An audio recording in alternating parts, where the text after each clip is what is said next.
Bonjour à tous dans une autre vidéo. Aujourd'hui, on va parler d'un développement d'une application web que consomme un API.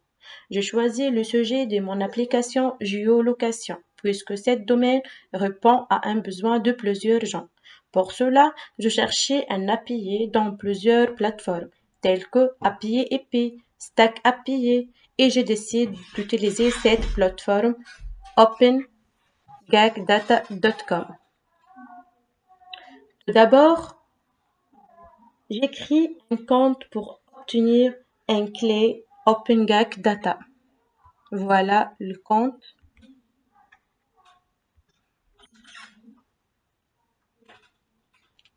Voilà, je choisis cette API qui répond le mieux à notre besoin et qui offre une documentation très claire. Voilà la documentation de cette API. Maintenant, on va commenter l'essentiel de cette documentation. Il faut comprendre ces détails pour utiliser efficacement l'API de géocodage OpenGag. Request format, le format de requête. Il y a deux formats d'URL. Le reverse geocoding consiste à obtenir des informations d'adresse ou de lieu à partir de coordonnées géographiques, latitude et longitude. Pour utiliser cette fonctionnalité de l'API OpenGag, vous deviez envoyer une requête GET à l'URL spécifiée avec le paramètre recueilli. Remplacez lat par ing dans l'URL par le valeur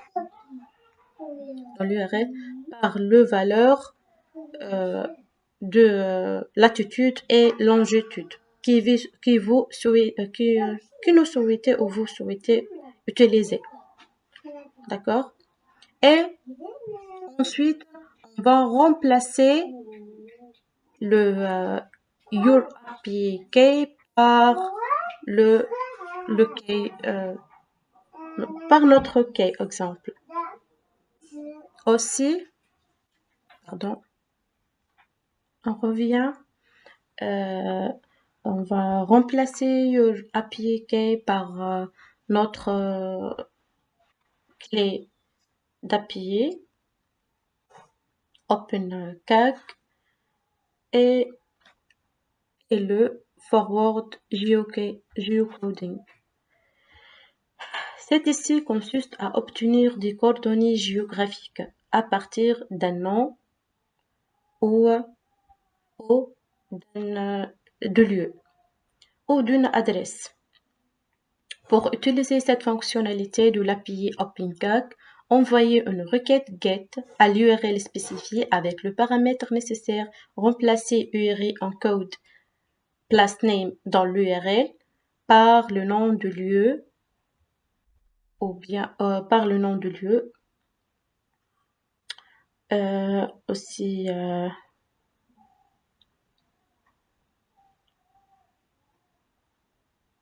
ou l'adresse que vous souhaitez ou nous souhaitez encoder en URI. Remplacer l'API key par notre clé d'API OpenGag aussi, d'accord.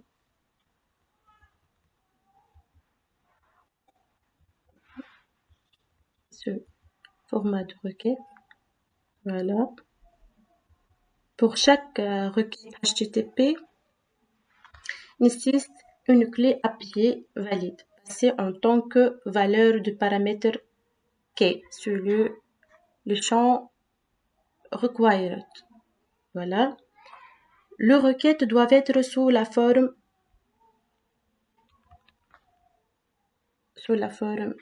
ici https://api.opengag.com/geocode/version/ le format point d'interrogation et les paramètres. D'accord. Voilà, le protocole HTTP1 et les protocoles HTTP/2 Seule la méthode HTTP GET est supportée. Les autres méthodes recevront une réponse 405. Voilà, méthode not allowed. Méthode non autorisée. Supporte à la fois HTTP et HTTPS. Mais recommandez fortement HTTPS pour le requête chiffrée. Voilà. Maintenant, le versionnage de format. D'accord. Les numéros de version devraient remplacer le composant version dans l'URL. Par exemple, V1 pour la version actuelle. Le format de réponse, c'est porté. C'est le format des réponses. C'est porté. Inclut JSON, GeoJSON, XML et Google version 3 JSON. D'accord. Les requêtes avec de versions au format incorrect recevront de réponses d'erreur spécifiques. Ok. Voilà. C'est le request parameters. Allez,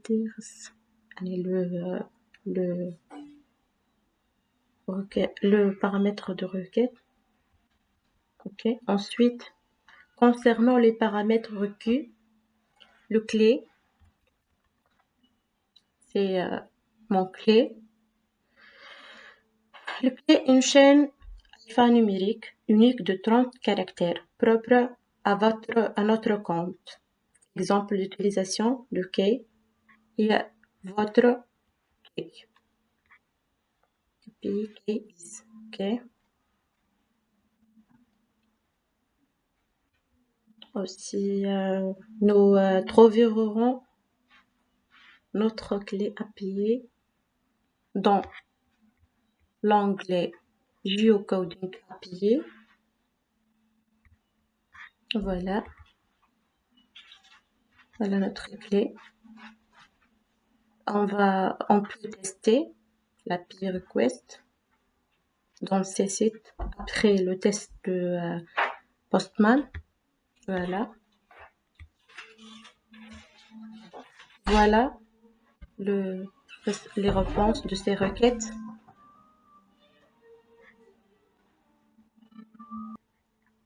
Voilà les réponses de cette API. Ok. Ok. Geocoding API de notre tableau de bord de compte, de mon compte, de notre compte. Okay. Par défaut, les comptes sont limités à une seule clé active. D'accord, c'est ici. Okay.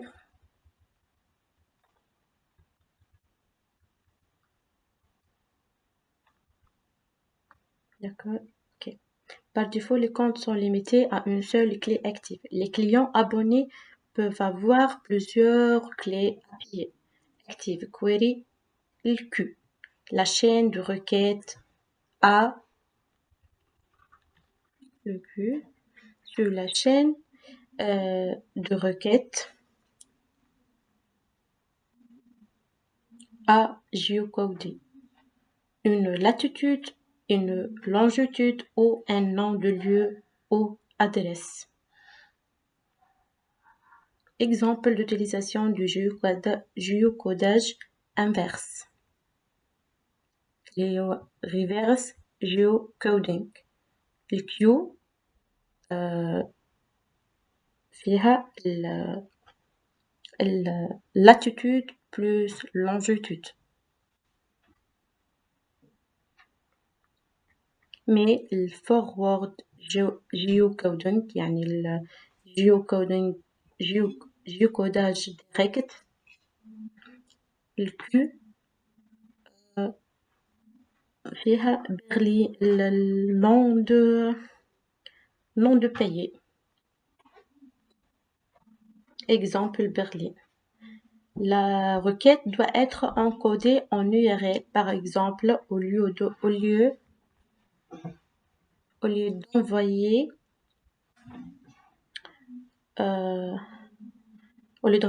des chaînes non ASCII telles que mention, vous devrez envoyer M %C3 %BCNCHON.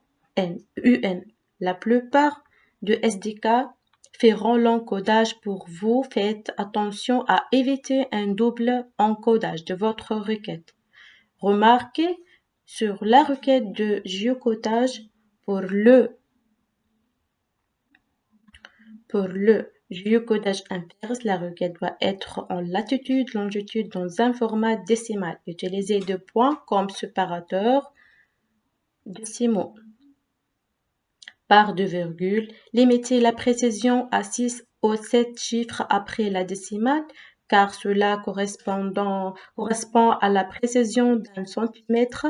De coordonnées impossibles entraîneront une réponse avec le statut 400. Coordonnées invalides. Invalid coordinates. D'accord? Pour les géocodages directs ou bien le forward geocoding. Il existe plusieurs façons d'améliorer les chances de trouver la bonne réponse plus rapidement, comme l'utilisation de paramètres optionnels tels que le bounds ou le country code. Voilà.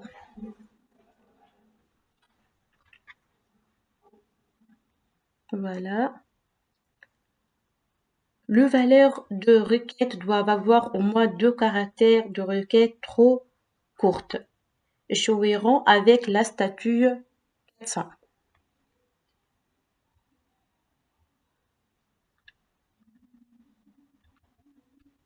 Voilà.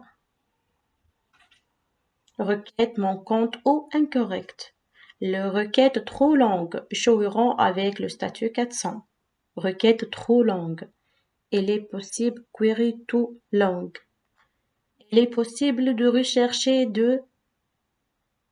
un locodec en ajoutant le préfixe locode.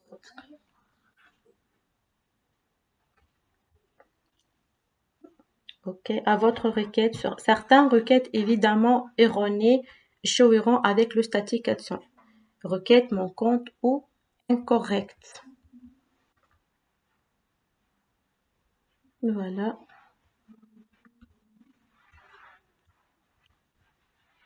C'est optionnel paramètre.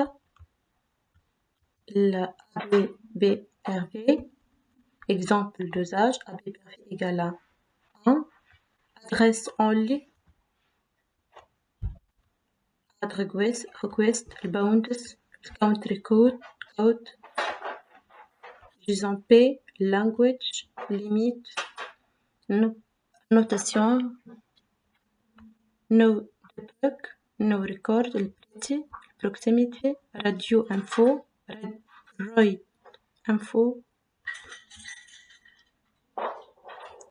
Voilà.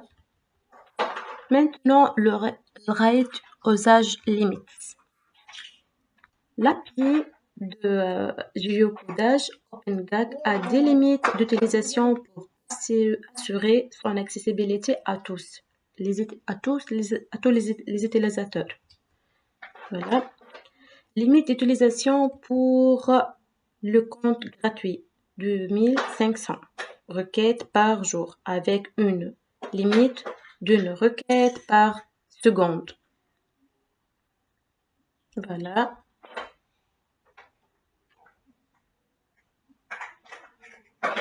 Le compte gratuit ont 2 limites strictes. Ils peuvent être bloqués s'ils sont régulièrement sollicité au-delà de ces limites. Limites d'utilisation pour les clients payants. Les clients payants ont deux limites plus élevées en fonction de leur forfait de tarification, les modèles d'utilisation payants comprenant les abonnements mensuels et annuels et les plans ponctuels. Les conséquences. Voilà, c'est les conséquences. Les conséquences de dépassement de limite. Dépasser de limite peut entraîner des réponses d'erreur, telles que 402 paiements requis ou 429 trop de requêtes. Les informations sur l'utilisation en temps réel sont fournies dans la réponse de l'API par le compte avec de limites strictes. Voilà. Et consultation de l'utilisation passée. Un graphique de l'utilisation. Voilà ces graphiques. C'est geocoding usage quotidien est disponible dans le tableau de bord de compte avec la possibilité, voilà, dans le tableau de bord de compte, et voilà, c'est ici.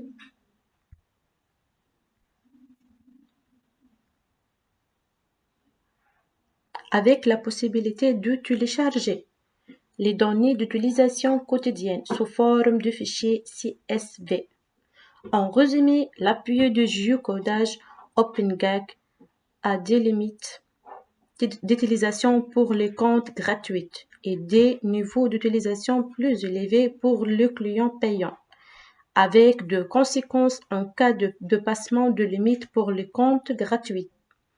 Les informations sur l'utilisation en temps réel et passé sont disponibles dans le tableau de bord de compte. Voilà. Maintenant, le response code. Voilà. Les réponses de l'API.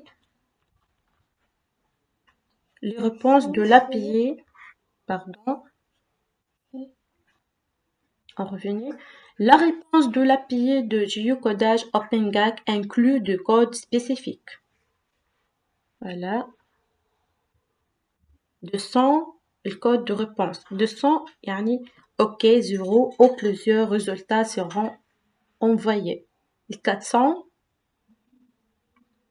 requête invalide. Paramètres manquants, coordonnées invalides, version au format invalide. 401, échec d'identification. Clé API manquante, invalide ou inconnue. 402, quota dépassé malgré une requête valide. Paiement requis. 403, accès interdit. Clé API désactivée ou adresse IP rejetée. 404, point de terminaison d'API invalide. 405, méthode non autorisée. Requête autre que GET. Post ou bien put ou bien delete. 408, délai dépassé, vous pouvez réessayer. 410, requête trop longue. 426, mise à niveau requis, TLS non prise en charge. 429, trop des requêtes, limite de vitesse dépassée. 503, erreur interne du serveur. Il est possible d'utiliser des clés API spécifiques pour deux tests, chacune déclenchant une réponse correspondante pour émuler des scénarios spécifiques comme le dépassement de quota ou l'interdiction d'accès. Notez que le clé de réponse est descend. OK. Voilà.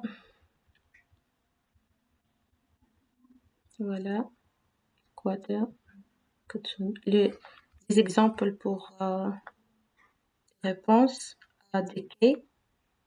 CK, réponse OK. Et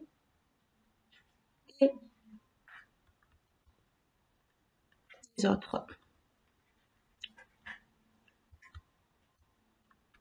Maintenant, le response format. L'API de géocodage OpenGag retourne des réponses selon le format spécifique. Dans la requête, voici les exemples de réponses aux demandes de géocodage inverse et direct sans paramètres optionnels. Sans le paramètre optionnel, c'est voilà.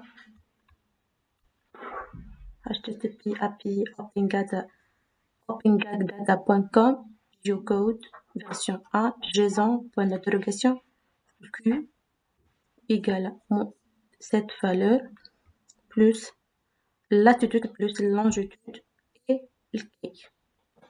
Voilà un exemple de réponse. On peut tester. Ok. Voilà le format de réponse de notre API, de cette API.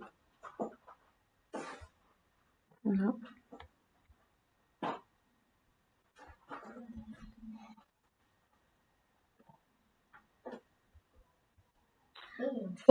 Maintenant, un format de réponse pour le géocodage inverse, le forward geocoding. Response format. Les réponses peuvent être au format JSON, JSON ou XML. Exemple de réponse JSON pour une demande de coordonnées spécifiques. Voilà. https://api.openGag.com/geocode/version h/json point d'interrogation ou le Q فيها الكي ولا l'adresse et l'adresse. Voilà.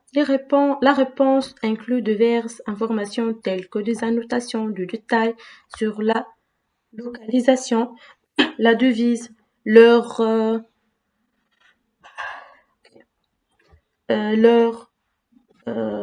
aussi l'heure de lever et de coucher de soleil, le fuseau horaire, entre autres.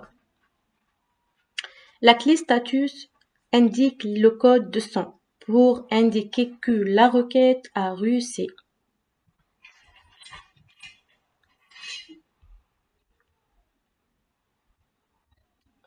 Ok, on va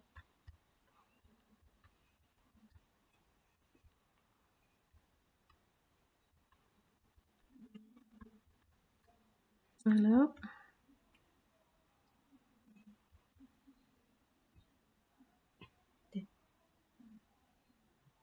Voilà. Because the result, no result, formatted component.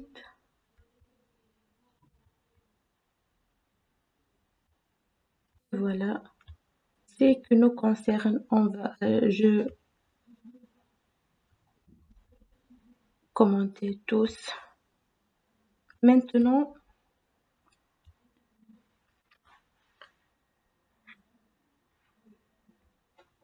voilà. Nous allons terminer la documentation maintenant et passer à Postman pour le tester. Voilà. Pardon. Voilà. La première requête est le requête de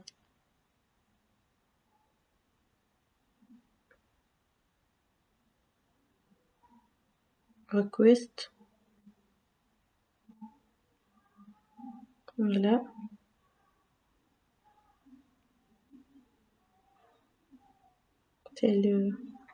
On utilise le nom de pays Djerba في الكو on utilise le Djerba pour obtenir latitude et longitude. Voilà.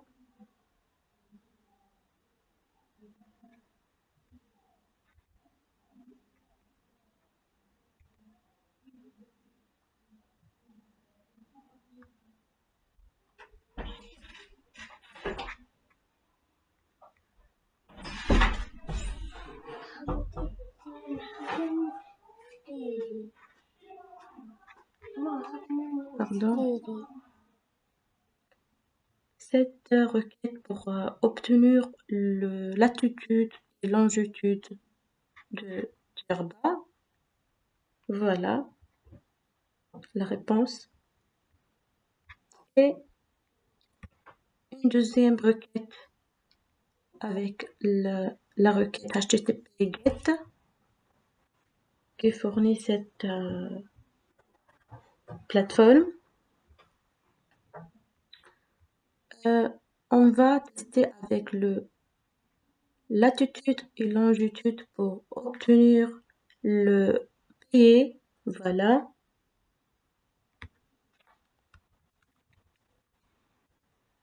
Afrique, Tunisie, TN. Voilà.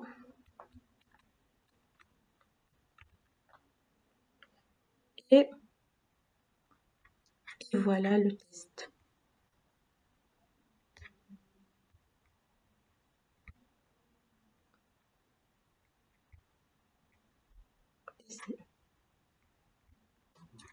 Maintenant, on va terminer pour le test avec Postman et on va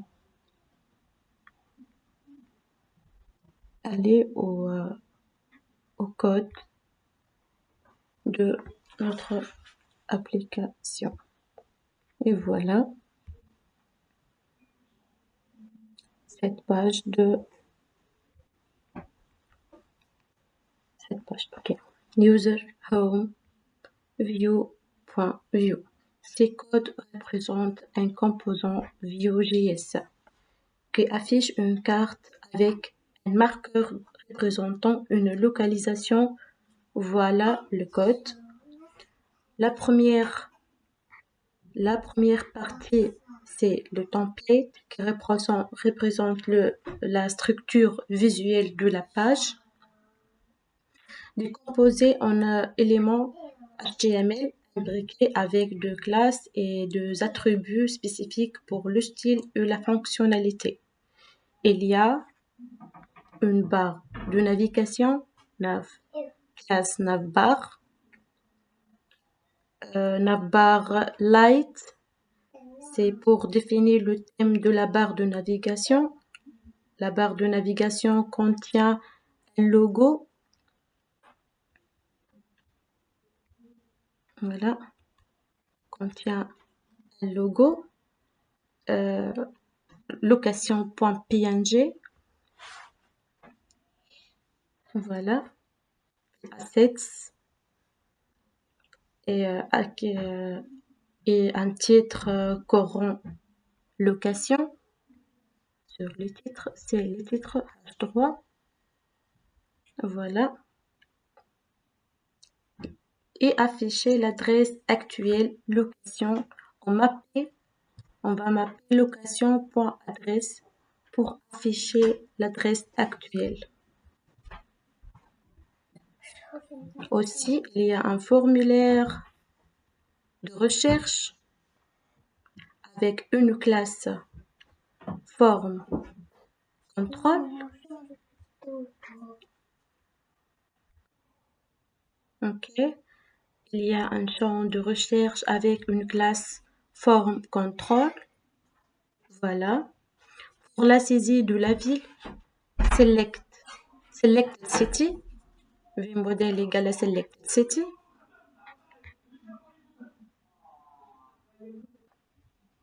Voilà.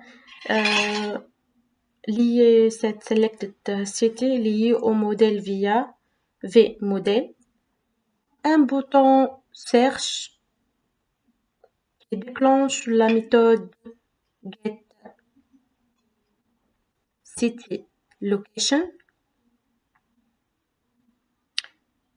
Lorsqu'il cliquait, empêchant le comportement par défaut des formulaires via @clickprevent.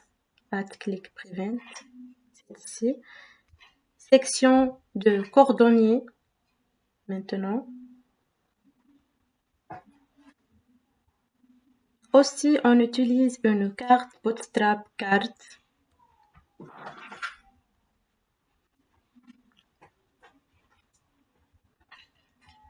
Voilà. Bootstrap carte.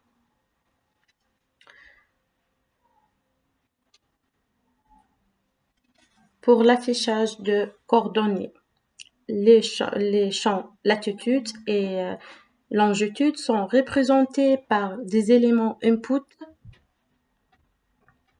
Voilà. Par des éléments input de type number. Ces champs sont liés aux données location point latitude et location point longitude. C'est ici.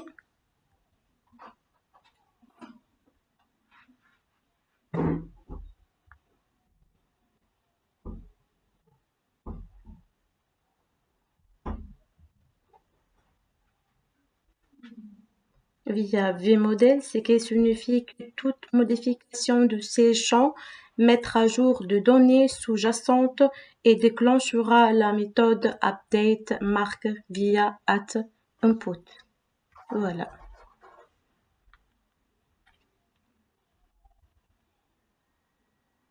Maintenant, le carte. Pour le carte.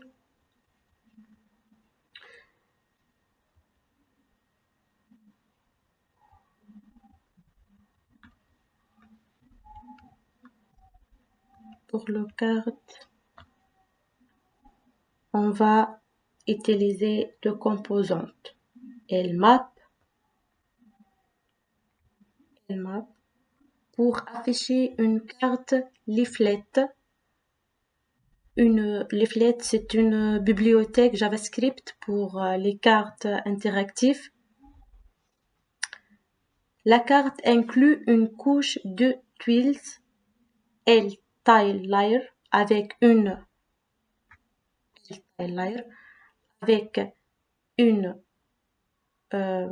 URL spécifique de point URL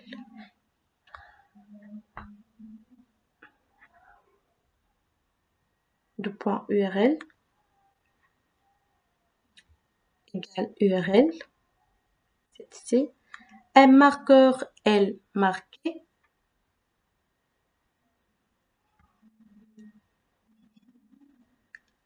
voilà, est affiché sur la carte et sa position est déterminée par marqueur lat.lng. Voilà.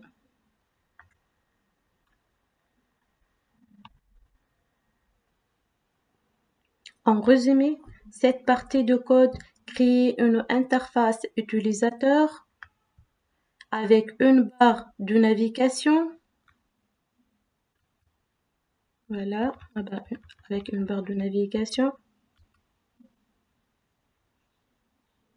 Un formulaire de recherche pour entrer une ville ou une section pour afficher et modifier les coordonnées latitude et longitude, ainsi qu'une carte interactive utilisant leaflet pour visualiser la localisation sur une carte. Et voilà, c'est les parties template, les parties HTML. Voilà.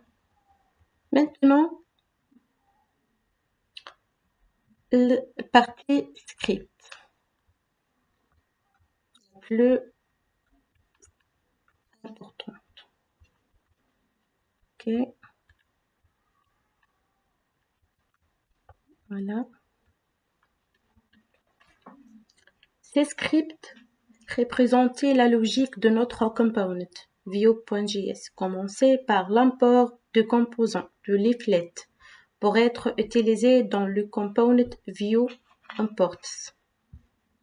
Voilà. L'importation de component L map et L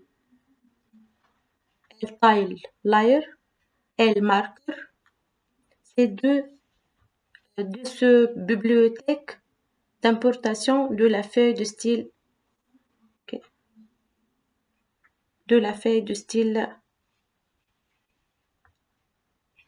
CSS. Aussi l'importation de Axios. C'est un l'Axios pour effectuer des requêtes HTTP telles que le get, le post, le put, delete, etc. L'exportation de component view,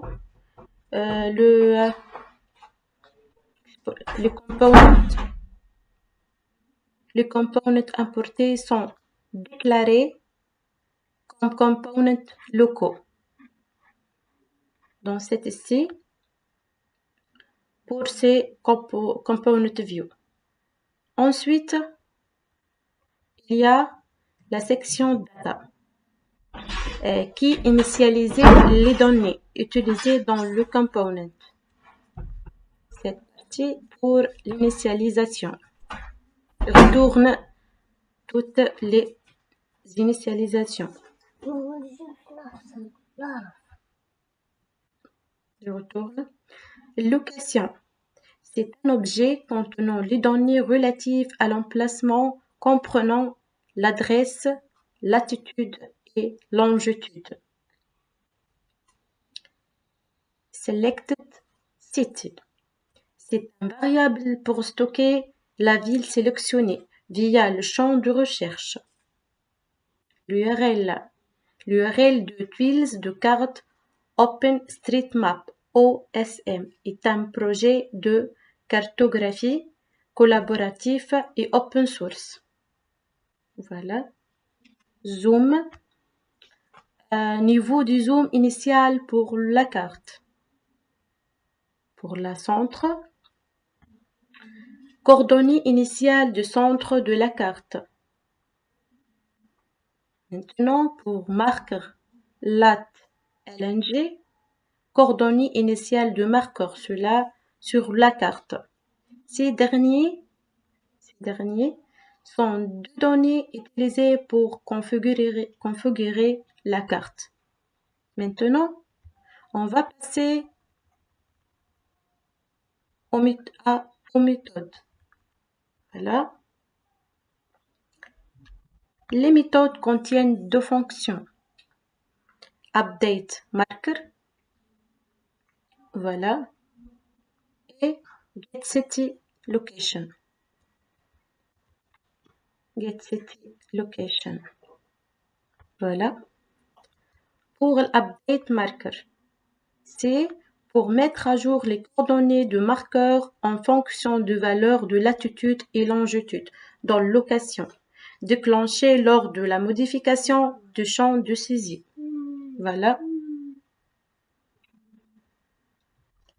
Et la deuxième fonction getCityLocation effectue une requête de l'API OpenGagData pour obtenir voilà l'Axios, c'est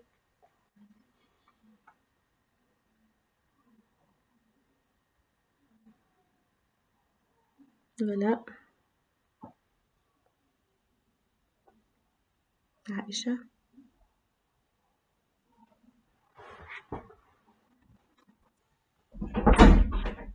Le const appliqué, on va variable appliquée, puis le constant, on va le créer comme une constante. Ok. Pour le response wait actions point get wait sur pour l'attendre de la synchronisation de mise à jour après d'obtenir le résultat, les réponses. Voilà. Quand on a dit cette fonction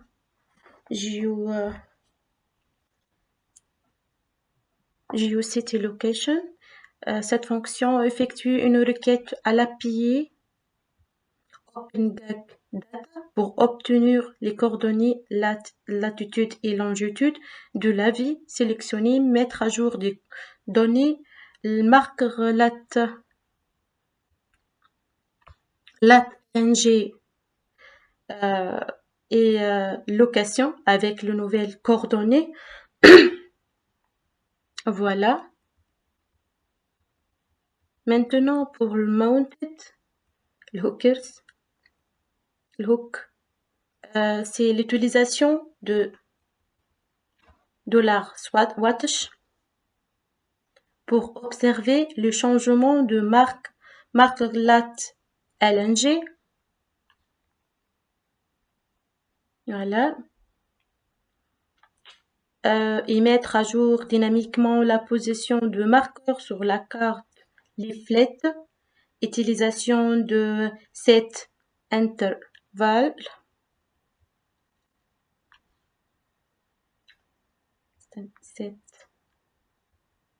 On va utiliser cet intervalle. Voilà. Pour appeler périodiquement la fonction fetchPosition format API.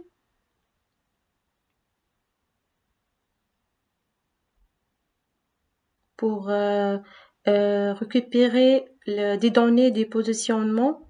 Cette partie peut nécessiter une fonction existante pour fonction, mais elle n'y a pas.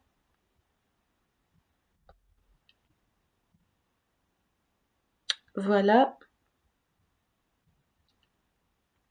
En résumé, ce script gérait la logique de l'application, y a compris la manipulation des données liées à l'emplacement, les requêtes à l'API pour obtenir des coordonnées géographiques et la mise à jour de l'interface utilisateur en conséquence. Voilà. Sur les parties style, ces codes CSS définissent un style pour le container, les leaflet dans notre application.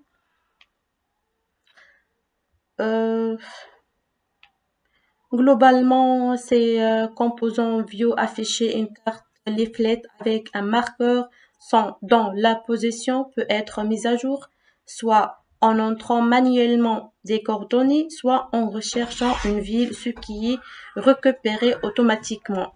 Le coordonnées de cette ville depuis l'API OpenGag Data, offrant ainsi une expérience interactive pour explorer différentes localités. Pardon.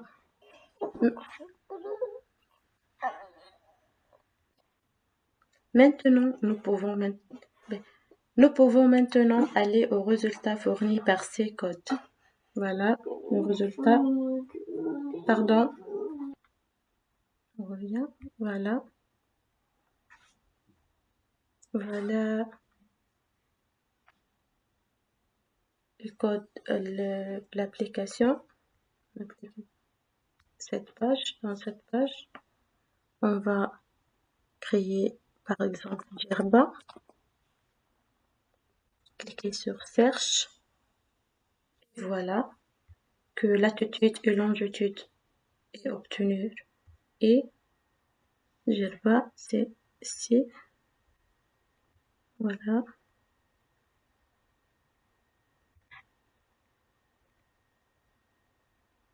Et voilà. On va aussi exemple Paris.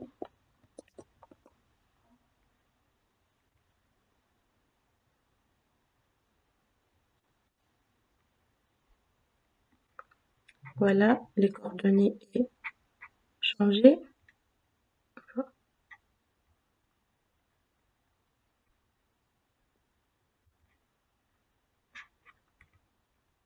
Voilà. C'est Paris.